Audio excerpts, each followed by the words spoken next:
C'est un honneur d'être là donc à la célébration des 80e anniversaire de la victoire de la Grande Guerre.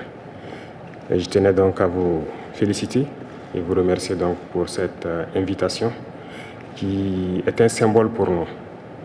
Et au cours donc de ma présence ici, je dois avouer que j'ai appris beaucoup de leçons. Cette séance que j'ai pu assister avant le dîner la veille, la séance culturelle, m'a fait comprendre que l'histoire et la culture sont le socle pour bâtir une armée forte et résiliente. Nous avons pu voir ensemble tous les sacrifices que le peuple soviétique a consentis pour que nous soyons dans un monde libre aujourd'hui. Et nous tenons donc à vous dire merci pour cette invitation, parce que ce sont des moments qui nous ont permis aussi de réfléchir à notre situation et de penser à de nouvelles perspectives. Et sur ce, je pense que les obstacles que nous avons aujourd'hui devant nous ne doivent pas nous arrêter. Et les obstacles sont une bonne chose en quelque sorte que nous devons surmonter. La preuve, je pense qu'avec toutes les sanctions contre la Russie depuis un certain temps, la Russie arrive à développer un mécanisme interne qui lui place donc au devant de la scène internationale. Et nous prenons bonne note de ces leçons que nous avons donc apprises ici.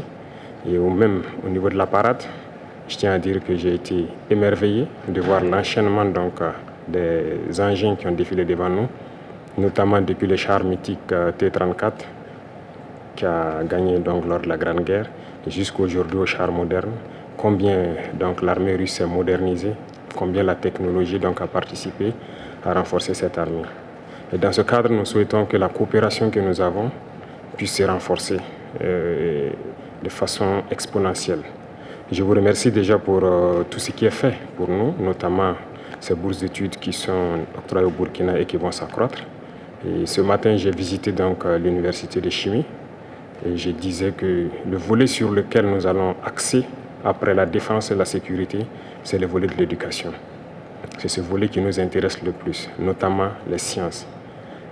Il faut que la Russie puisse nous aider à former notre jeunesse, notamment dans le domaine des sciences, pour que nous puissions développer chez nous la machinerie, en gros. Que ce soit la machinerie qui va avec l'armée ou la machinerie qui va avec l'industrie.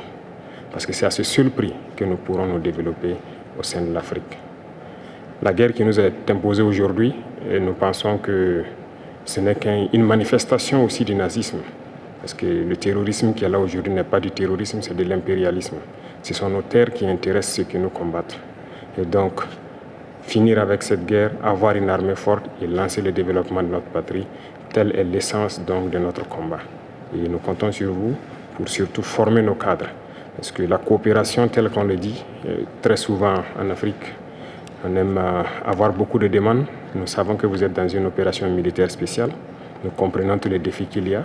Et le lendemain, qui est incertain pour le monde entier, nous pouvons comprendre ça. Donc nous ne serons pas là peut-être à demander beaucoup de choses, à demander de l'aide ou quoi que ce soit. Mais l'aide que vous pouvez nous octroyer, c'est surtout ce transfert de connaissances que nous voulons. Et donc nous souhaitons avoir plus de bourses et voir dans quelle perspective nous pouvons nous-mêmes donner des bourses à nos étudiants pour étudier ici. Et dans un troisième temps, comment est-ce que les universités ici peuvent se dupliquer au Burkina Faso, notamment celles que j'ai visitées. Et aussi, il y a beaucoup d'autres universités dans le domaine des sciences. Comment on peut les dupliquer au Burkina Faso avec tout le laboratoire nécessaire qu'il faut pour former de manière pratique nos jeunes et que nous puissions être donc au cœur de notre propre développement. Donc c'est la demande essentielle que nous avons actuellement dans le contexte que nous vivons pour pouvoir transformer tout ce que nous avons sur place, produire beaucoup de choses nous-mêmes et que le Burkina Faso soit un hub où beaucoup de jeunes Africains vont venir et apprendre aussi la science. Parce qu'ici en Russie, vous avez d'éminents scientifiques et il y a eu beaucoup de savants que nous continuons donc d'étudier leurs œuvres. Et je pense que c'est un havre où nous pouvons soutirer la science pour nous développer. L'autre chose, c'est